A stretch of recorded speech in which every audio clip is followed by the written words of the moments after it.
Hey friends, welcome to my channel. I'm so glad that you are here. If this is your first time with us, hello and welcome. We focus on all things middle grade literature here, specifically the first chapters of your favorite middle grade novels. Today we're going to be reading the first 3 chapters, actually, as the chapters are a bit short, of Tree Table Book by Lois Lowry. Now, if you are not familiar with Lois Lowry, she is a phenomenal author that has won Newbery Awards for many of her books, including The Giver and Number the Stars. So I am just immensely excited to dive into this novel with you. And we are going to start by reading the front inside cover to give us an idea of what this novel is going to be about. Everyone knows that the 2 Sophies are best friends. One is in middle school, and one is, well, in a little trouble. At 88 years old, Sophie Gershowitz might be more than triple Sophia Winslow's age, but she's always been on her game and the very best friend any girl struggling to fit in could ever have. The Sophies drink tea, have strong opinions about pretty much everything, and love each other dearly. But lately it seems like the elder Sophie has been losing track of moments in her life, moments that cause Sophia to worry about her, and for worries to build that they might be split apart forever. Young Sophia isn't having it, not one bit. She sets out to help her best friend with the aid of her neighborhood pals, Ralphie and Oliver.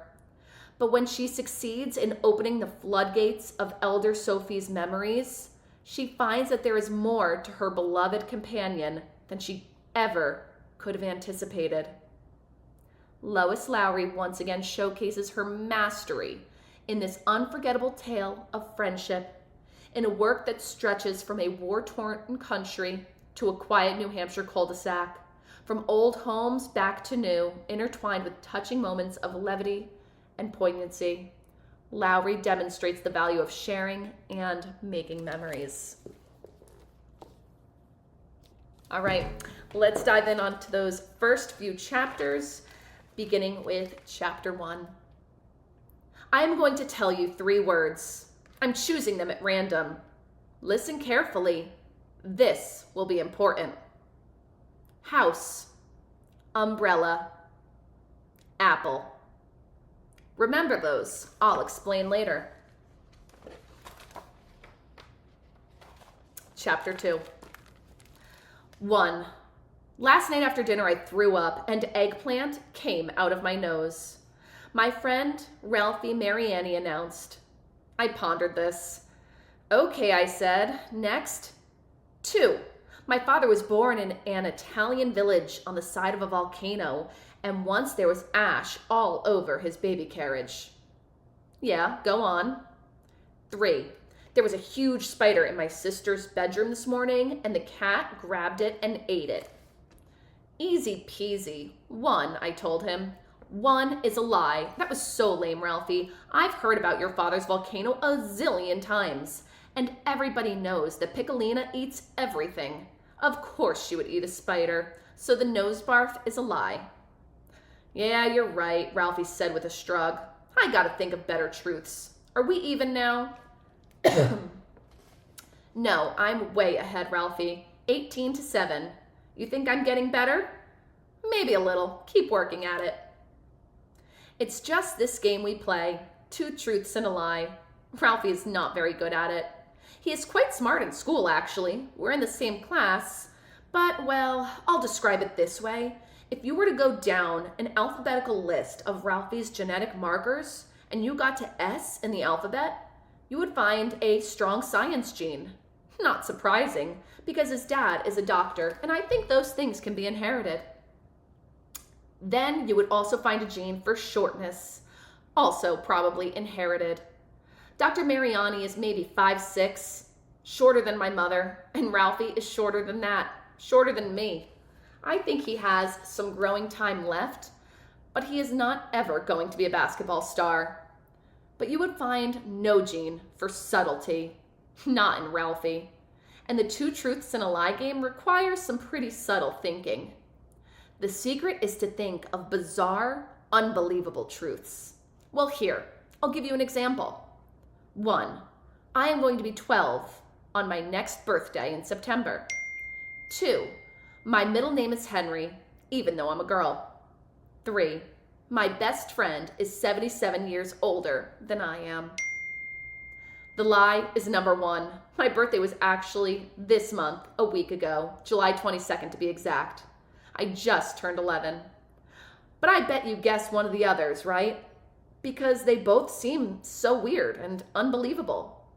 But my name is Sophia Henry Winslow. My parents had sort of planned on a boy and didn't get one. And the doctor told them no more babies. So they gave me the Henry that they had planned on. And actually, I kind of like it. And it is also true about my best friend being 88 years old. My best friend is named Sophie Gershowitz. This story, a true one, is mostly about me and her. Chapter 3. You know what? It's not that hard to write a story. You need all the obvious stuff. Characters, setting, plot details, what happened, why it happened, and what's going to happen next. And of course, an ending. That's it, pretty much. Some kids in my class groan when we have a creative writing assignment, but not me. For me, it's an easy A. I just put together all the ingredients as if I were making a spaghetti sauce. If the recipe asks for herbs, I sprinkle in a few adverbs and adjectives. And that's it. That's how you write a story. There are many ways to start. Once upon a time, it was a dark and stormy night. Where's Papa going with that axe? To name a few. But I have been struggling a bit with how to start this one. An author once visited my school and talked about writing books. Kids asked a lot of questions. They asked how much money she makes and does she have pets and is she going to write another book? Her answers were, not enough, ha ha ha. And yes, a miniature poodle, and yes, I am. Pretty dull answers. But then a kid asked, what is the best way to start a book? And her answer was one that made me stop and think.